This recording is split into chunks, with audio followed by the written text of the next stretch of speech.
Hey everybody, my name's Hayden. I'm an alcoholic. These lights are pretty bright.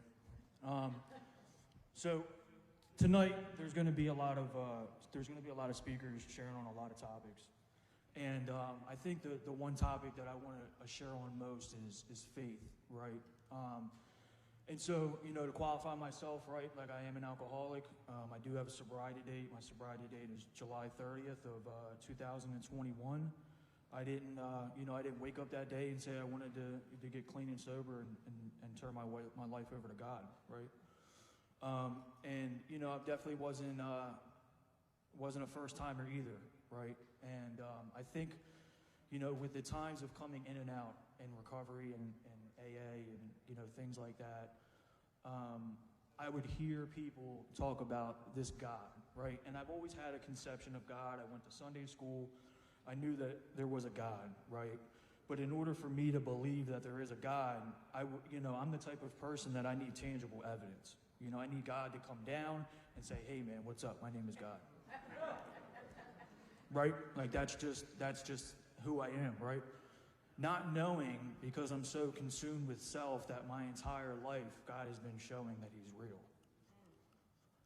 And so, like this time around, some circumstances warranted me to stay put somewhere, right?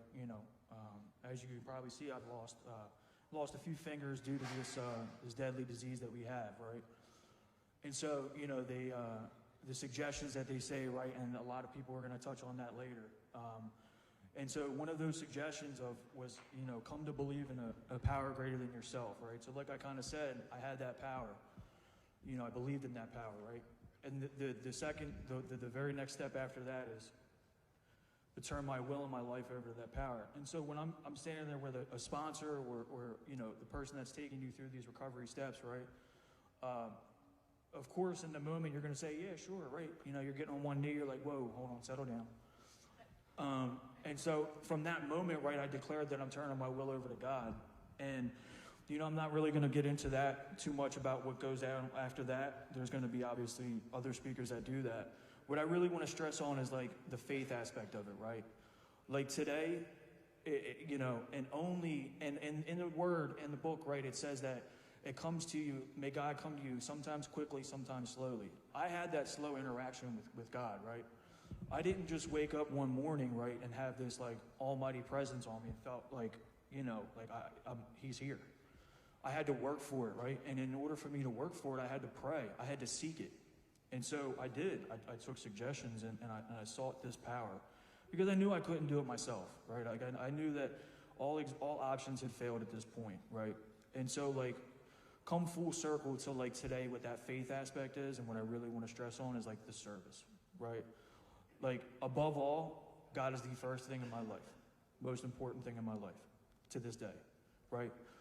And what that means to me is, how when I wake up in the morning, and it's crazy to even say this, and I was speaking about this on like Monday, was like, like the first thing that I do when I wake up is I hit my knees and I pray. I give thanks for even giving me the opportunity to open my eyes and help, and possibly help another one of God's children. And like what that means, like being of service, is when I wake up, right, and I hit my knees and I pray and I thank God because it's only by his grace that I'm standing in front of you today, right? It is only by that. And above all, like when I call my sponsor or anything like that, first thing he tells me to do is pray. I don't, in the beginning, I'm like, okay, right? And like the more that I do these things, right, and the more that I seek this faith and the more that I seek this power, the more he reveals himself to me. Coming up on 3 years ago, if he would have told me that this was my life today and I'd be standing here on a stage on a Saturday night, nervous, speaking about faith, I would tell you you're delusional, right? But I believed, right? I believed that it worked in other people. I believed that it worked for others. And I believe, and I could see it like tangible evidence. I can see that God is real. God shows me on a daily basis that he is real. And I choose to call my higher power God. You choose to call whatever your higher power is. My higher power is God. And I fully believe that you can go through the steps, right? But if you're not turning your will over to some faith, you're treading water. And like, again, back to like what it looks like today. You know, today it looks like when I sit down with somebody, right, and like even like the thought of like doing that was like a foreign concept to me, to like sit down and want to help somebody. Whether it could be like the smallest thing, like you don't have to go, you know, turning your faith over and doing all these holier than thou things. It could be as simple as holding a door for somebody, making them smile, you know, offering a coworker help, call a loved one, call a friend, reach out to somebody who's struggling, right? Reach out to somebody who may be in need. And you know, like today, I think that there's nothing more powerful than being able to sit down with another man and want to give this away. Want to be able to give this fire that I have inside away, right? Because my whole life I yearned for attention, I yearned for love, and I yearned for all these things, right? But into this whole time, he was right there, right? And it's just crazy to see like how things come full circle today. And again, that's only because of me having faith in a higher power and using that faith, right? And I know like there's that misconception of like higher power, and people come into the rooms and they see that word and they're like, I'm out, right? And like one of those things, like when my sponsor tells me, he's like, you know, what are you doing to help somebody else? You know? And like, what am I doing to help somebody else? I'm sitting here trying to think of like how that's different to me. And it's like, you know, the first thing I want to think of is like sitting down with somebody, helping somebody, right? And that's only because you go through the work, right? And you believe in that higher power. And, you know, another thing that I want to lean on too is like the prayer aspect of it. You know, like I can have this faith, and if I'm praying for selfish things, right? Like, you know, it tells us never to pray for ourselves unless for the be of usefulness to others. You know, and like that really hit home to me because, you know, when I get this and build this relationship with a higher power, I'm like, you know, I was a really good like God was like Santa Claus growing up. Like, hey, you know, if you could do this, that'd be great, or you know, if whatever, right? And so like I always treated that like a foxhole prayer, get me out of here, right? And I had to learn how to build this relationship with God, right? Like it didn't just come to me one day. I didn't just wake up and like a lot of people too, like I was talking to somebody, I'm like, well, I don't know how to pray. And somebody said like it's not as simple as trying to sound, you know, what's the word? Like it's not as trying to sound sophisticated. I wake up and I'm like, hey man, thanks. Like, hey man, I'm here. What do you want me to do? How can I be of use to you today? Where do you want me today? How can I see your will today? Right? And to touch on like, you know, the prayer side of it, like, you know,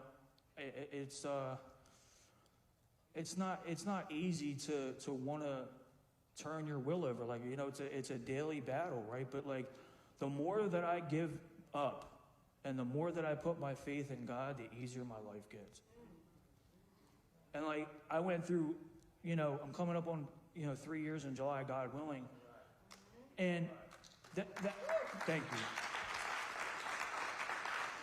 One thing I can say too, like it wasn't all sunshine and rainbows. I went through a lot of pain and recovery, like a year to 18 months, because I wasn't turning my will over, right? I wasn't putting God first. I was acting on self. And I know that like when I do that, I'm in trouble, right? I'm acting on ego. I'm acting on selfishness, self-centeredness. What can I get from you rather than what can I give to you? You know? And I got the repercussions from that, and I pray that nobody in this room has to go through that pain. If you're here in recovery and you've gone through some pain in recovery, you know what I'm talking about. It is worse than any other pain that you go through in the street, you know, because of the fact that you're alert and you're coherent to it, right? And you know, like another thing too that is really important in my life is giving back to others, you know, like that ability to want to serve. And it's kind of funny I say that, right? Like I don't know, maybe like 6 months ago, you know, my sponsor was like, you know, really putting a foot in my butt about sponsoring, right? And I was like, okay, you know, like I'm with it. Like I'm here. He's like listen, if I'm gonna do this to you, if we're gonna go through the work, like you're gonna be sponsoring other men. Like that's just the bottom line. And so, sitting down with another man and going through the book, right, and reading, and showing them like that there's another way out. Like for so long, I could sit there in a room or wherever, and even in church as a kid, and not even as a kid, like as a young adult, I would go to church on Easter Sunday or whatever it may be, and I never knew that there was a way out. And sitting down with another man and showing them that there is a way out, right? Like there's a way out, you know, a higher power, faith, God. Like, and I would tell these people that, or I would tell a sponsee that, and they would be like, they'd look at me like I had 6 heads. They would think that just like I did, right? You know, the girlfriend, the car, the job, you know, all these exterior materialistic things are the answer, and it's not. You know, and I try to keep it simple today, right? And one thing I'll also share too is, you know, one thing I will share, right, is like, if my judgment is clouded, how can I see that he's there, right? And what I mean by that is that if I'm searching for something other than a relationship with a higher power, I'm doomed. And what I mean by that is, if I continue to search for, you know, exterior things for an interior problem, I'm treading water. I don't know about you, but I can't swim that well. And you know, I'm just really beyond grateful to be here tonight. I'm grateful for the Firm Foundation. I'm grateful for Zach asking me to come, and you know, to touch on, you know, how God works in my life and how things come full circle, right?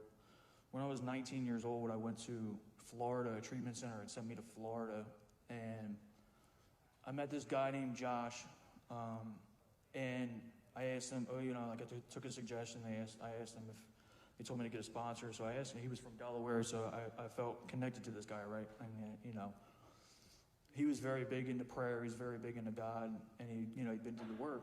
And I asked him to sponsor me, and you know, he did. He said yeah, and like, I got a little bit of abstinence, right? And then like, I'm 19 years old, no education. I'm like, I'm gonna go be an architect. He told me to go get a job. So I walk down Dixie Highway, and I walk into this architectural place, and I say, you know, are you guys hiring? And they're like, yeah, we're hiring. And they're like, you know, can you read blueprints? I was like, of course I can. Like, of course. And so I leave there, and they're like, you know, send us your resume. And I call Josh. I'm like, hey, you know, they want me to send me their resume. He was like, well, do you know how to read blueprints? I was like, no, but I know how to watch YouTube. And so, you know, long story short, right, you know, this man has been really in my corner for many years, of in and out of the rooms and in and out of sobriety. And it came to the point where he gave me an ultimatum, right? I was in Wilmington Hospital's ICU. I was there for maybe about 4 months at this time. And he had worked for a treatment center, and the treatment center, no treatment center would take me, you know, because I wasn't medically cleared to go to a treatment center.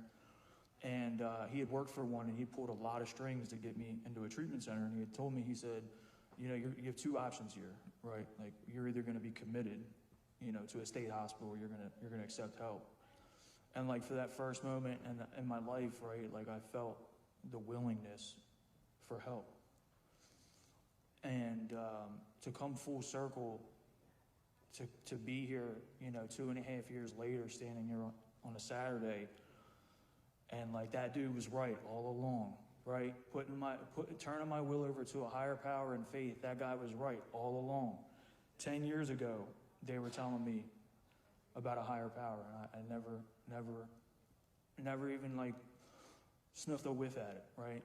And to be here, you know, now standing here, like, I don't really know how to express the feeling that I have of wanting to give away this feeling of God, right? And I was listening to a song on the ride here, and the name of the song was Something Real. And I thought to myself, I was like, I know something real. That's God, right? And like, you know, I feel like I'm talking in circles here, and I'll cut it kind of short. But if you're in this room, or if you're in and out, or you're on the fence, you know, the best thing I can say is, what else do you have to lose, right? Like if you're on the fence, or even if you're not on the fence, and you know you feel that emptiness and you feel that separation from you and your peers, get on your knees and pray and seek that power. But my name is Hayden. I'm an alcoholic, and I'm grateful to be here. Thank you for having me.